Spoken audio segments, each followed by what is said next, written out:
Forstjóri Landspítala segir að ráðast þurfi að rótum vanda heilbrigðiskerfisins. Spítalinn hefur verið á hæsta viðbúnaðarstigi í marga mánuði vegna álags sem er nýja normið samkvæmt formanni félags sjúkrahúslækna. Samningar þinglok eru í augsýn að sögn forsætisráðherra þótt ríkisstjórnin leggja áherslu á veiðigjaldið. Formaður Sjálfstæðisflokksins segir minnihlutann ekki geta samþykkt það í núverandi mynd. Næstu sólarhringar skeri úr málalok. Öryggisverði við matarúthlutun á Gaza virðast mega skjóta á fólk að vild. Þetta fullyrða 2 úr hópi þeirra. Myndir og myndskeið renna stoðum undir frásögnina en samtökin sem sjá úthlutunina vísa þessu á bug. Þótt virkjunarleyfi fyrir Hvammsvirkjun hafi verið fellt úr gildi síðustu áramót eru framkvæmdir þar í fullum gangi. Hæstiréttur sker úr á næstunni lögmæti þess að leyfa virkjun á þessum stað. Landsmót harmoníkufélaga hefst á Reyðarfirði á morgun en þar er fjörið löngu byrjað. Sumir gestir segjast aldrei missa af þessu móti, fátt sameini fólk eins og þetta magnaða hljóðfæri.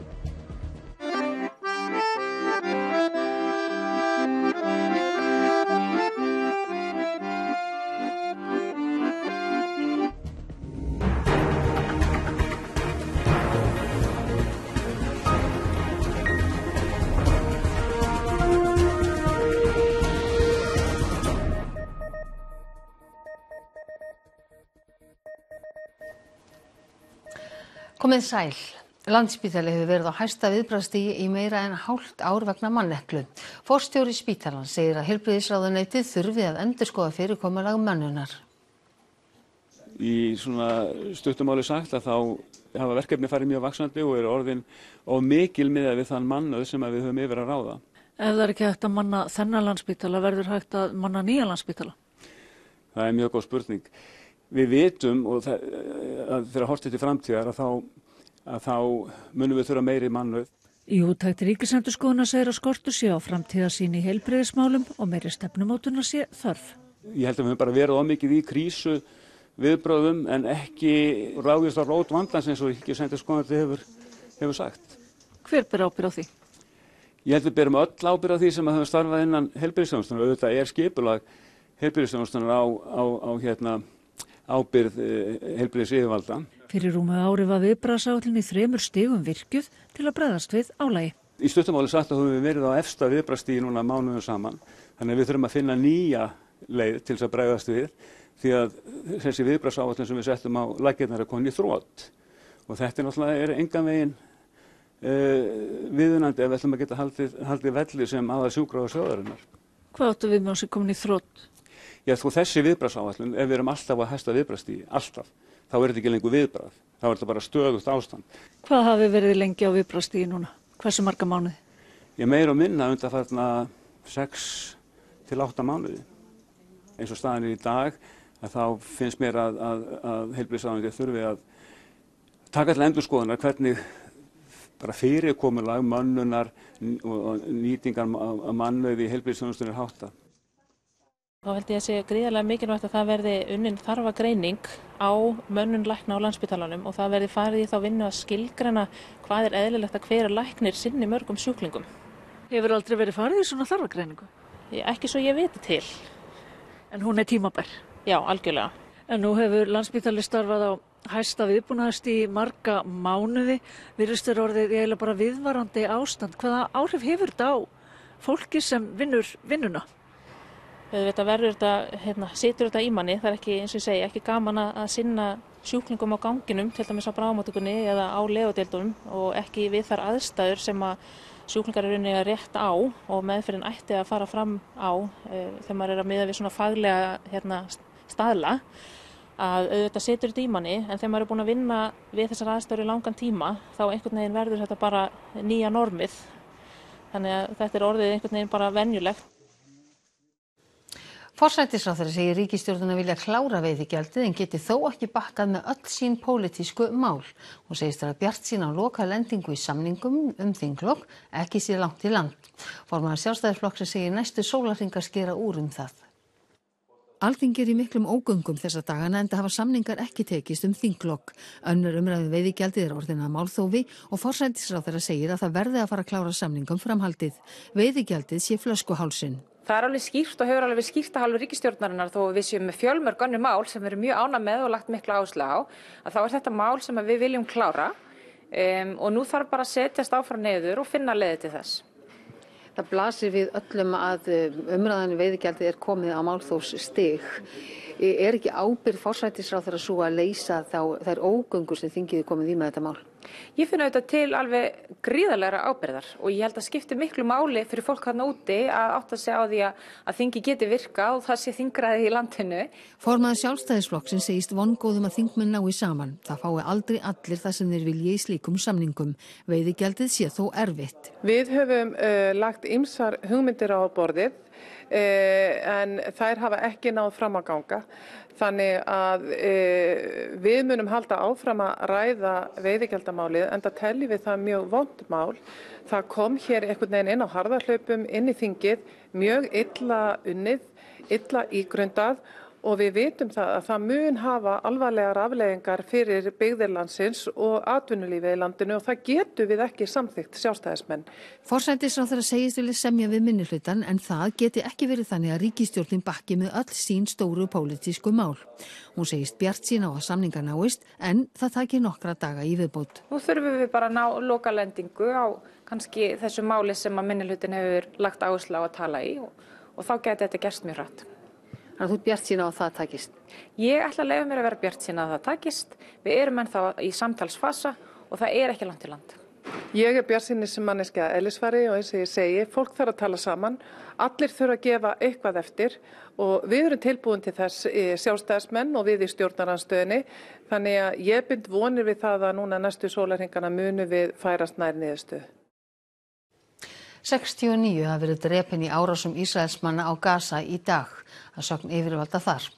15 þeirra voru drepin í skóla í Gazaborg, þar sem heimilislausir leituðu skjóls, meirihluti þeirra konur og börn.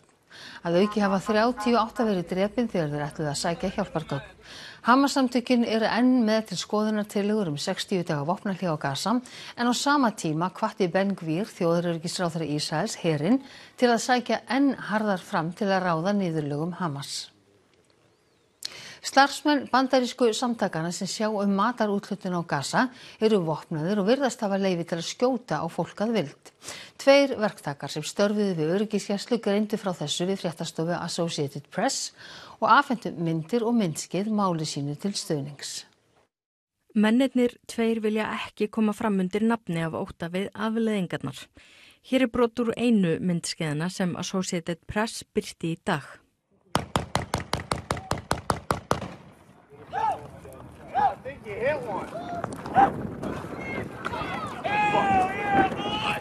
The shooting began because contractors wanted to disperse the crowd, he says, but it was unclear why they continued to shoot as people were walking away. The camera does not show who was shooting or what was being shot at, but the contractor who filmed the video says he watched another contractor fire at the Palestinians and then saw a man about 55 meters away in the same direction that the bullets were fired drop to the ground. Mennirnir segja marga starfsmenn óreynda og þungvopnaða. Svo virðist sem þeir hafi leyfi til að gera hvað sem þeim detti í hug. Saklaust fólk sé sært illa algjörlega að óþörfu. Their testimonies, combined with videos, text messages, and internal reports seen by the AP, provide a rare glimpse into the workings of the Gaza Humanitarian Foundation. Engin fjölmiðill hefur haft beinan aðgang að þessum úthlutunarstöðum. Í síðustu viku hafði ísraelski miðillinn Haaretz eftir hermönnum í Ísraelsher að þeim hefði verið skipað að skjóta óvopnað fólk í röð eftir mat. Þessar ljósmyndir sem AP fékk sýna fólk sem öryggisverðirnir særðu að sögn mannana. To confirm the footages from the sites, the AP geolocated the videos using aerial imagery. Lausamaður hjá sænska ríkisútvarpinu sem býr á Gaza tók þessar myndir við matarúthlutun á mánudag. زي ما بيقولوا بالعامية نكشط راس علينا بنكش راس علينا يعني بنوصل غاب بصير يطخوا علينا مش ملاقي لهم شغله بتسلوا علينا تسلاي وبتسلوا على دمنا قاعدين هاي شغلهم.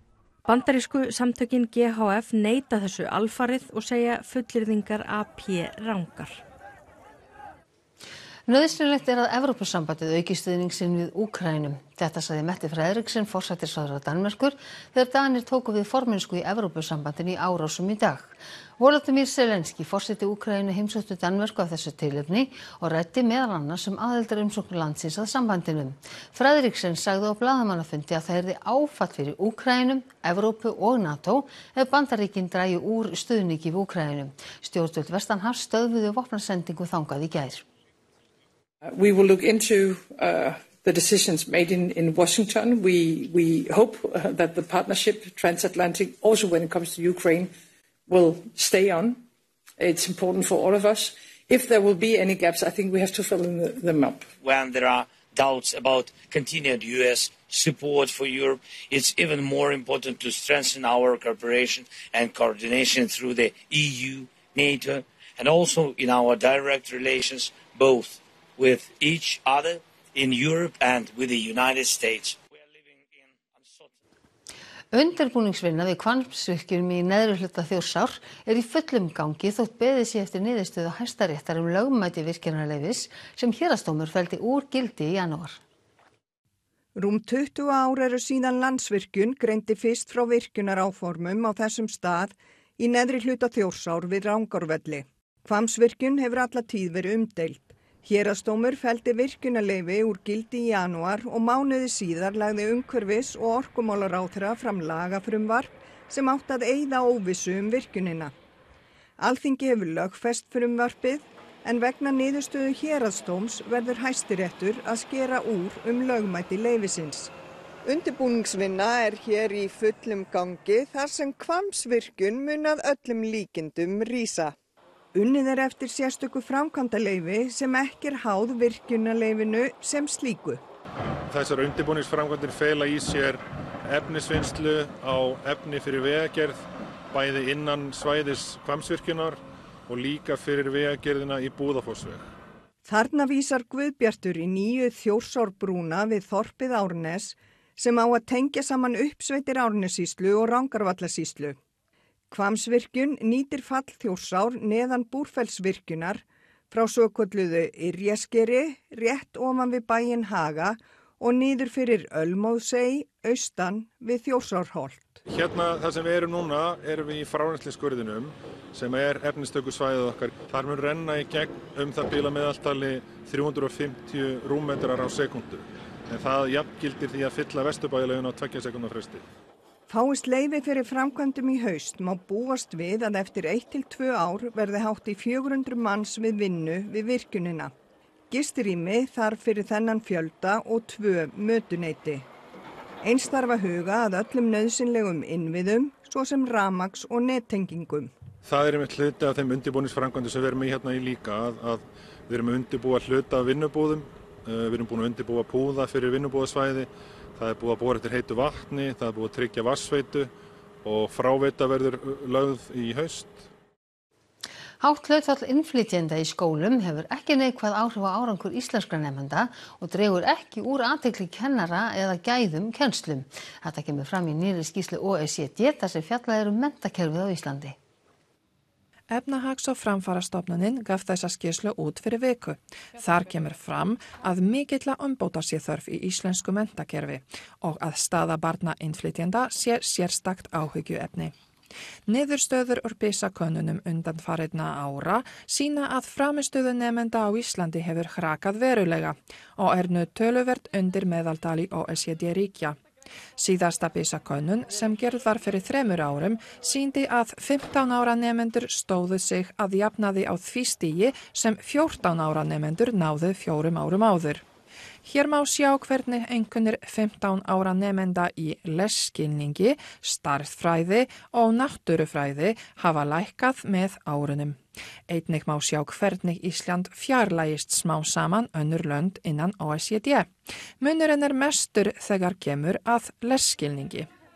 Einskýring á þessari þróun að innflytjendur dræst aftur úr innfæddum nemendum. Þó svo að enskur orðaforði þeirra standist samanburð eru þeir talsvert veikari í íslensku. Skýrt kemur fram að mikill munur á framistöðu eftir uppruna og bilið milli innflytjenda og innfæddra með því mesta sem þekkist innan OECD. OECD kannaði hvort hátt hlutfall innflytjenda á íslenskum skólum hefði neikvæð áhrif á framistöðu innfæddra nemenda. Niðurstöðurnar sýna að svo ekki. Einnig kom ekkert fram sem bendir til að kennarar beini athygli sinni frekar að innflytjendum en öðrum nemendum. Í ljósi þessa leggur OECD til að íslenskt menntakerfi styðji áfram við alla nemendur en sérstaklega lögð verði áhersla á að efla íslenskukunnáttu barna sem eru með annað móðurmál. Sem dæmi árangursríkt starf pólski skólinn í Reykjavík nefndur sem stofnaður var árið 2008. Þar boðið upp á kennslu í pólsku, sögu og landafræði utan hefðbundins skólatíma. Sveppatíminn hafinn í 3 vikum fyrir en venjulega. Sveppafréttir berast úr flestum fjórðungum og hörðustu áhugamenn sveppi tíndu í matinn löngu fyrir mánaðamót. 25. júní eldaði ég sveppi í fyrsta skipti þetta árið. Það þurfti ekki að labba nema nokkuð skref í skóginu við Melgerðismela til að finna sveppi. Þessa fínu furusveppi til dæmis. Hann bara einn af þeim betri sem að náttúra Íslands býður upp á. Fyrir utan það tiltölulega auðvelt að hreinsa. Þetta alveg klassa uppskera sko.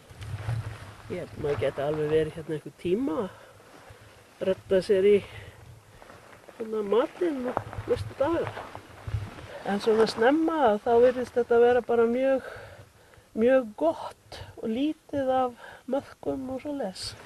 Og í viðbót við furusveppina voru lerkisveppir, kúalubbi og fleiri tegundir, misvel ætar reyndar. Sömu fréttir berast víða af landinu sem sveppafræðingurinn segir að sé alltaf 3 vikum fyrr en venjulega. Mér hefur yfirleitt reynst það að það sé lítill séns að finna neitt að ráði fyrir miðjan júlí. En svo getur það dregist alveg fram í byrjun september ef maður óheppinn með ár og stað.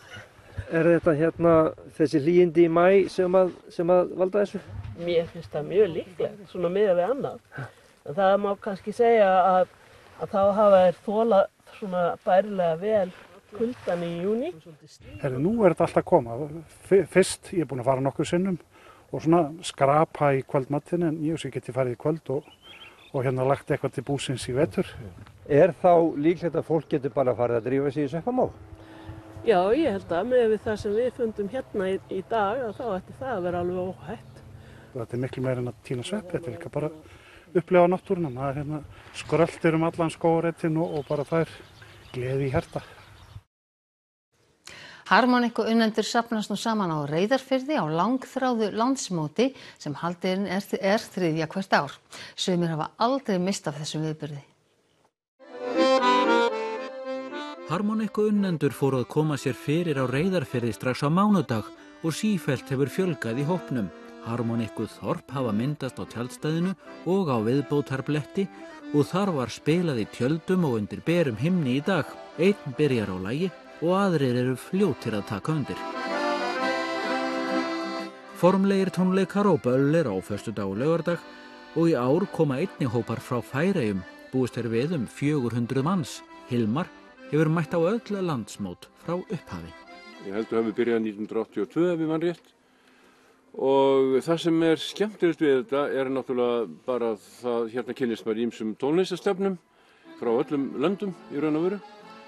Og svo það náttúrulega bara sem eiginlega toppurinn í öllu, það þetta blessa fólk sem sækir þessar samkomur. Það kynnist maður yndislegu fólki, þetta allt saman ótrúlega jákvætt fólk og það verða allir vinir, þetta einn fjölskylda.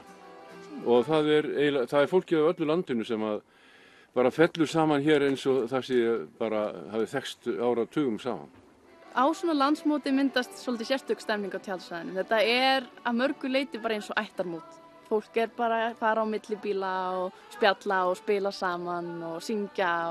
Marta Guðlaug byrjaði fyrst að æfa 10 ára og hélt náminu svo áfram í framhaldsskóla.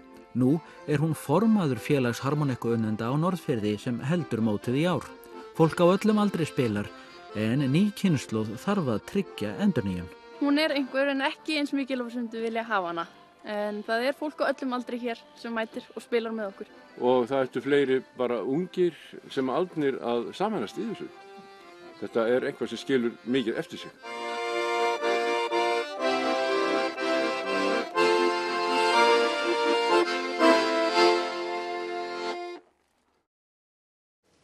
Og frá þessum ljúfu tónum ætlum við að líta til veðurs. Það verða ekki mikla breytingar á veðri til morguns, vindur verður hægur og vindátt breytileg. Það verður skýjað með köflum í öllum landshlutum og það má gera ráð fyrir skúrum inn til landsins, einkum norðan til síðdegis. Og hiti verður víðast á bilinu 10 til 18 stig. Við förum nánar yfir horfur næstu daga að loknum íþróttafréttum. Portúgalski fótboltamaðurinn Diego Jota lést í bílslysi í nótt ásamt bróður sínum. Jota varð Englandsmeistari með Liverpool í vor og vann þjóðadeildina með Portúgal í síðasta mánuði. Landsliðsþjálfarinn Þorsteinn Halldórsson segir að leikmenn Íslands hafi verið of stressaðir í tapinu gegn Finnum í gær. Ef við ætlum okkur eitthvað þá þurfum við að þora að gera það. Elisabeth Gunnarsdóttir stýrði Belgíu í sínum fyrsta stórmótsleik í dag og heimsmeistarar Spánar byrjuðu EM með látum. Þetta og fleira í íþróttum eftir augnablik. Og áður við kveðjum ykkur ætlum að rifja upp helstu atriði þessa fréttatíma. Forstjóri Landspítala segir að ráðast þurfi að rótum vanda heilbrigðiskerfisins. Spítalinn hefur verið á hæsta viðbúnaðarstigi í marga mánuði vegna álags sem nýja normið samkvæmt formanni félags sjúkrahúslækna. Samningar þinglok í augsýn að sögn forsætisráðherra þótt ríkisstjórnin leggja áherslu á veiðigjaldið.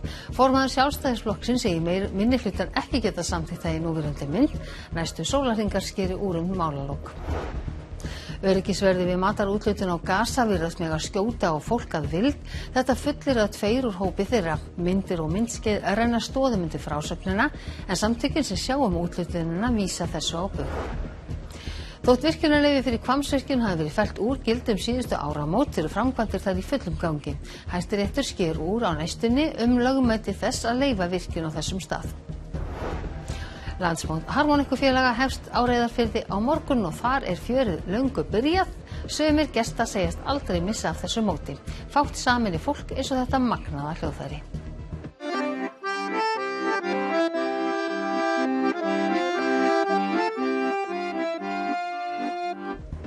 Þessum fréttatíma að ljúka og það komið að íþróttum og veðri. Næstu fréttir í útvarpinu klukkan 10 í kvöld og nýjustu fréttir má alltaf finna inn á RÚV.is og svo má alltaf senda okkur ábendingar á fréttir hjá RÚV.is. En við á fréttastofunni ætlum að segja þetta gott að sinni, verið sæl.